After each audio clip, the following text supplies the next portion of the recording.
उपमंडल पिहोवा में आत्मा कार्यक्रम के अंतर्गत फसल विविधीकरण, प्राकृतिक खेती व अन्य कृषि संबंधी विषयों पर शुक्रवार को एक किसान मेले का आयोजन किया गया। यह किसान मेला संगम पैलेस पिहोवा में आयोजित किया गया। इस मेले में मुख्य अतिथि नायब तहसीलदार सुरेश कुमार रहे, जिनका स्वागत उपमंडल कृषि अधिकारी डॉक्टर मनीष वत्स ने बुके भेंट कर किया। किसान मेले में भारी संख्या में पिहोवा व इस्माइलाबाद से किसान पहुंचे। उपमंडल कृषि अधिकारी डॉक्टर मनीष वत्स ने बताया कि इस किसान मेले को आयोजित करने का उद्देश्य किसानों को सरकार द्वारा चलाई जा रही विभिन्न कल्याणकारी योजनाओं से अवगत करवाना है। उन्हें कृषि के आधुनिकीकरण के बारे में विस्तृत जानकारी देना है। उन्होंने किसानों को बताया कि सरकार द्वारा इस वर्ष 2023 को अंतर्राष्ट्रीय मोटा अनाज वर्ष के रूप में मनाया जा रहा है। किसान मेले के अवसर पर किसानों के साथ प्रश्नोत्तरी भी की गई, जिसमें किसानों से खेती से संबंधित प्रश्न भी किए गए। जिस भी किसान भाई ने प्रश्न का सही उत्तर दिया, उसको कृषि अधिकारियों द्वारा सम्मानित किया गया।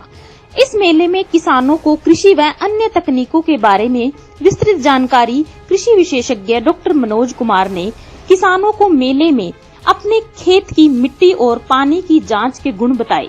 उन्होंने सभी किसानों से आग्रह किया कि 2 से 3 वर्ष के अंतराल बाद अपने खेतों की मिट्टी व पानी की जांच अवश्य करवाएं।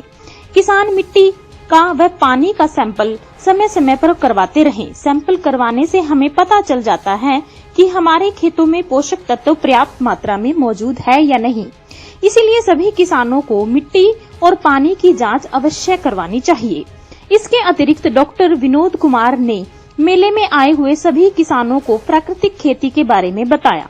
उन्होंने सभी किसानों को कहा कि कृषि एवं कल्याण विभाग के गुरुकुल कृषि विज्ञान केंद्र में ट्रेनिंग के लिए अवश्य आएं, ताकि उनको भी प्राकृतिक खेती के बारे में जानकारी मिल सके।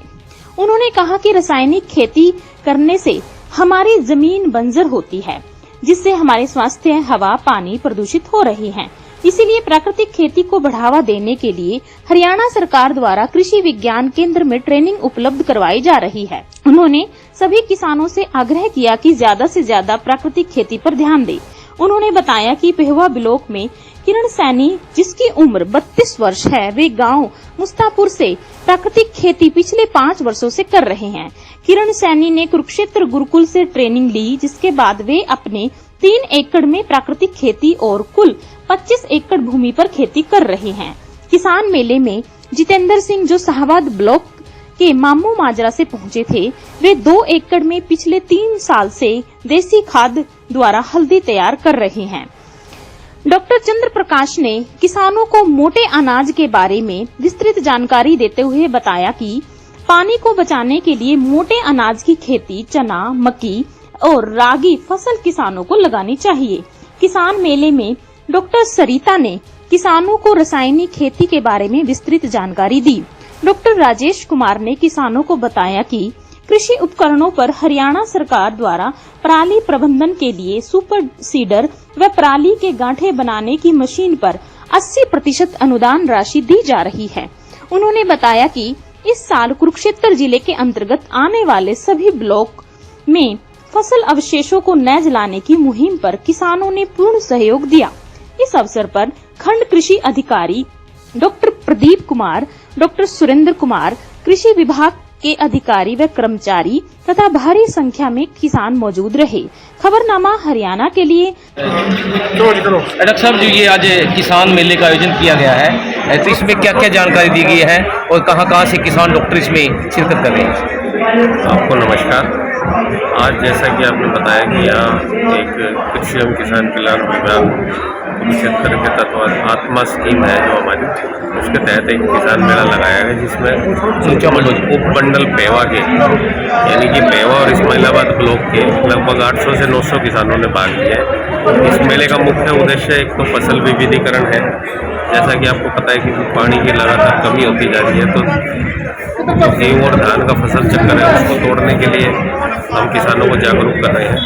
दूसरा एक जो आज की जो ज़रूरत है प्राकृतिक खेती, उसके ऊपर भी हमारा फोकस है।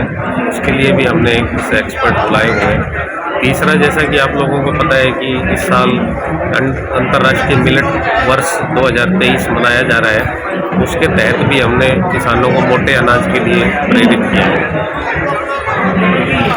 क्या उपकरणों के बारे में भी इसमें कोई प्रदर्शनी लगाई भी जैसा कि जो हमारी CRM crop residue management scheme है, उसके तहत पिछली बार जैसे धानों में मैं आपके चैनल के माध्यम से किसानों का एक तो धन्यवाद करना चाहता हूँ कि उन्होंने पिछली बार जो धान के पराली में आग बहुत ना के बराबर लगाई है। और जैसा कि कुरुक्षेत्र जिले की बात है, वहाँ लगभग 12 करोड़ रुपए किसानों के खाते में सीधे 1000 रुपये प्रति एकड़ के हिसाब से डाले गए हैं। 12 करोड़ में से उपमंडल पेवा में 6 करोड़ रुपए किसानों के खाते में डाले गए। पेहोवा से संदीप मलिक की रिपोर्ट।